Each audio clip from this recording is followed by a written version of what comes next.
Hello everyone, welcome to week 6, and this is our instructional presentation for Education 386, Literacy in Secondary. Last week and for the next few weeks, we'll be talking about vocabulary at length because it's such an incredibly important aspect of our teaching to consider. When students don't have access to the words, they don't have access to comprehension or a way to express their comprehension. Last week I had you think about how you were taught vocabulary in your personal K-12 education.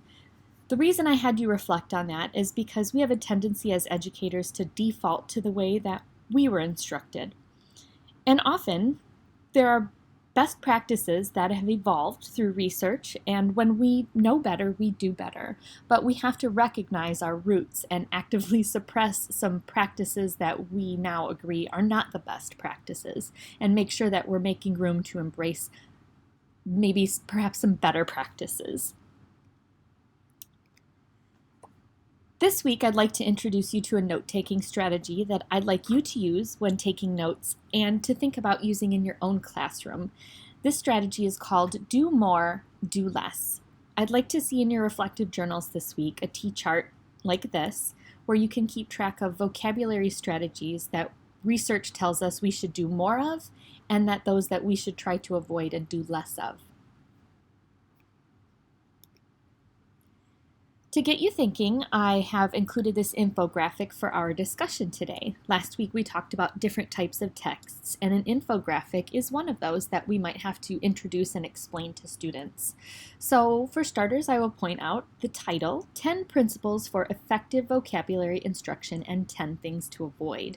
The way this infographic is organized from left to right as numbers 1 through 10, there are strategies that we should do this, strategies that are positive, that are supported by research and best practice, and then on the other side, strategies not that we should try to avoid. So let's talk about some of these, and these might be ideas that you add to your do more, do less T-chart for this week. Number 1 is selecting words to teach. I would add that we need to select words that are embedded in the actual work and texts we're using that week. We shouldn't just pluck words out of thin air. They should be embedded in what we are doing at that moment, because then that gives us the opportunity for application, practice, and crossover when we're flooded with a word. This is in opposition to number 1, not that, assigning long lists of words, like 6 to 8 words a week, but never teaching about the words that are selected. So you might see popular books out there like 100 words every middle schooler should know, or 100 words every high schooler should know. And some might think, well, there's 40 weeks in the school year, so if I do so many words a week, I'll get through all of them by the end of the year. I would not do that strategy, because those words, if you just select numbers 1 through 5 for week 1, what are they connected to in your practice? How are they going to help students understand and comprehend what you're teaching them that week? Instead, we have to select words that are connected. Number 2, use strategies to engage students in word study. Absolutely, we have to teach students a lot of different tools and strategies to use when they encounter vocabulary words. This is as opposed to number 2, not that. Have students look up lists of words in a dictionary, write arbitrary sentences, or copy words multiple times. You know, this lady probably did that. Let's not do that. Let's not have students copy words and write arbitrary definitions. We need to teach them strategies that are actually strategies they'll use in real life. I, as an adult, don't sit down and copy words multiple times to learn them. Number 3, help students to come up with their own definitions, as opposed to have students simply copy definitions. When we write words in our own voice and in our own language, we are more likely to understand it and remember it. Copying definitions from the dictionary or from the internet goes in one ear and right out the other, and it doesn't really mean much to us. We need to process that word and make it our own and digest it. Number 4, assess student use of words in authentic writing and speaking, as opposed to giving them a matching test that show only memorization of definitions. Sure, you could give a multiple choice or a matching test, And, statistically, they'll at least get 25% of them correct, right? But what does that really tell you about what they learned? That they can use process of elimination and pick the best choice? But I really want them to do this other thing where they actually use the word in their writing and in their speaking, because then I know they own that word.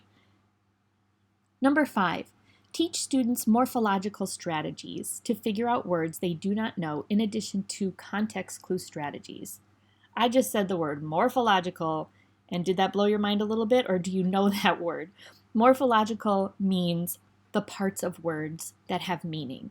So if I look at the word bipedal, that has 2 parts to that word, and I could maybe use my knowledge of other words, my morphology knowledge, to try to figure it out on my own.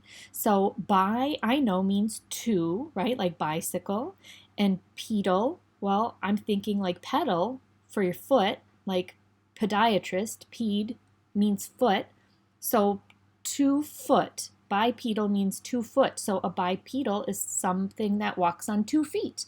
So I used morphology and strategies to figure out that word, as opposed to number 5, not that. Tell students to use only context clues to figure out unknown words. That's part of the answer, but not all of it. We need to teach our students morphology, word etymology, word parts, and roots and affixes and what they mean. Number 6, use symbols and pictures to help bring vocabulary to life. Absolutely, humans are attracted to visual images. For our visual learners, this will do nothing but enhance their learning. If we can anchor it to a picture like you did in your Freyer model, if we can somehow illuminate the word to help the word have meaning just by how it looks, like adding little pictures or color or something to help it stand out, this will help us remember the word, as opposed to lack the use of visual cues in the classroom to assist with vocabulary instruction. Number 7, highlight and use a word wall in classroom instruction. We talked about this last week, that if you could dedicate a space in your classroom for important words that are coming up all the time in your teaching and in your content area. We talked about even making the words somehow removable, where the students could grab the word and interact with it and bring it back to their desk so they could spell it or use it. And if you don't have a space like that in your classroom, perhaps thinking about making individual or personal word walls for students, like a little pop-up manila folder or something they could slip in their folder for your class. And then you can individualize it for the words that that particular student is working on learning or that they want to know. You could even make it a goal chart. The student can select the words that they want to master by the end of the year. This is as opposed to number 7, not that, lack or misuse a word wall in the classroom. That would be a real bummer. We want literacy-rich environments where students see and are immersed in the words that we use in my disciplinary literacy. Number 8, use and apply vocabulary words regularly versus isolated practice. I'm telling you, if you assessed a student and they had that word mastered by weeks 1 and 2, I wouldn't assume that by week 38 they still had that word mastered. Our memory and our use of words comes and goes, and we need to constantly refresh that and reuse that. So make sure that you're bringing the words and reviewing them constantly in your practice, as opposed to number 8, spend a large chunk of language arts time working on vocabulary in isolation, and then check mark they got it and move on, and not continually reviving and reviewing those words. Number 9, allow opportunities for wide reading so students are exposed to words all the time in a variety of books.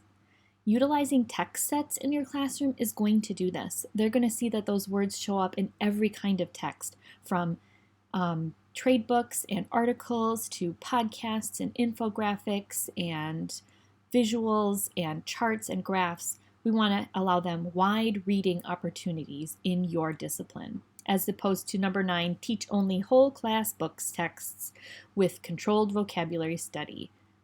How much did you like that in school? Did you love carrying around a 30-pound textbook and reading only that? Or would you like to have seen how many different types of texts exist in your field that you would actually encounter in real life? Number 10, model the use of academic language at all times, setting high expectations for language use. You, as the teacher, can elevate their language knowledge simply by the words that come out of your mouth. When you use higher level words, you are inspiring and modeling for them. I think it's important to also explain the words while you use them. So you might say generosity, which means sharing. So you could define it as you use it, but make sure you're using those higher level words in your speech and in your explanations to students, as opposed to number 10, only ever using kid language around students and allow students to speak kid back. We want to elevate their thinking and their vocabulary use through modeling and practice daily in your classroom. So your instructions for this week, you are going to read as many texts below as you can. And I'd like you to add thoughts to your graphic organizer. This one, do more and do less, as you read these texts. I personally think all 4 of these are fantastic, and I would highly encourage you to read all 4 of them. The Edutopia article is Tips for Teaching Vocabulary. The Reading Rockets is Choosing Words to Teach. I mentioned this last week, and for me, it's incredibly important that we put a lot of thought into the words we are teaching students. Otherwise, it's pointless, right? So we want to make sure we have a good mix of Tier 2 and Tier 3 words, and that we're not just teaching disciplinary specific words, but we need to elevate their Tier 2 knowledge words of words that are used in cross-discipline or words that are used differently in different disciplines. For example, we use the word like form. Form means something in music, and it means something different in Phi-Ed, and it means something different in science. So let's make sure we talk about those words that have multiple meaning and multiple use, and we won't take for granted that our students automatically know words like controversy. There's another Reading Rockets article, 5 Principles of Effective Vocabulary Instruction. And the last one is from the Department of Public Instruction, a process for selecting vocabulary words to teach. I'm pretty sure that's just a 1-pager, and it's also very informative what DPI thinks we should be considering when picking our vocabulary words. So again, we're going to read up to 4 of these articles, and we're going to add to our personal graphic organizer, do more and do less. What is research telling us we need to do more of, and what should we avoid? Then I'm going to send you to Padlet. I have set up a Padlet page, which I've linked on Canvas and on this presentation, and you're going to post 1 do more and 1 do less that you got out of our reading, so that together, in the end, you'll look at everything your classmates chose, and you might even see some new things to add to your graphic organizer to really add to our knowledge of best practice with vocabulary instruction. Something to think about for next week. There are 2 very important texts that I have linked on Canvas that contain these are the kind of texts that you're going to want to download and keep forever. They're great classroom activities, games, strategies, and instructional practices that you are just going to love. They are lengthy, so you may want to take some time this week to skim and get ready for next week, because I'm not going to give you a lot of class time to look at these.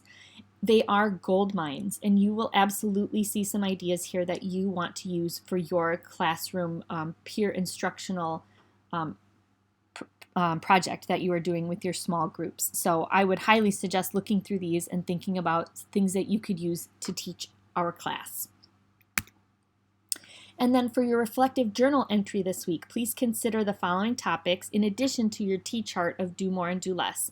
So vocabulary best practices, selecting words, vocabulary instructional practices, games, and strategies. So if you see something that catches your eye in the Saravello or Erickson text that I shared, write it down in your journal this week. And then any before, during, and after reading practices for your graphic organizer table that you have going in your reflective journal. So your homework this week is to post on Padlet, to continue reading your read-aside book, journal entry number 6, and then please don't forget to turn in your text set on Canvas. So let's head over to Canvas for a second to take a look. Here is week 6. This is where you'll turn in your text set for 10 points, and remember you can still contact me if you would like to ask any questions about that before it's due.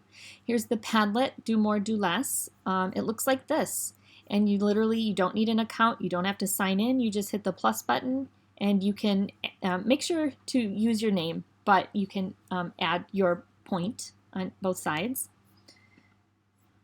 And then the vocabulary text that you would read this week, 1, 2, 3. And these are the two texts that have all the games and activities that you will want to peruse for next week. They look like this. And this one I love. When you get past the table of contents, each page is so kid-friendly, and it shows you exactly the skill we're working on, how to teach it, word language you might use, what it could look like. I'm a huge fan of the Cerebello text. So that is it for our instructional presentation this week, and I look forward to hearing from you.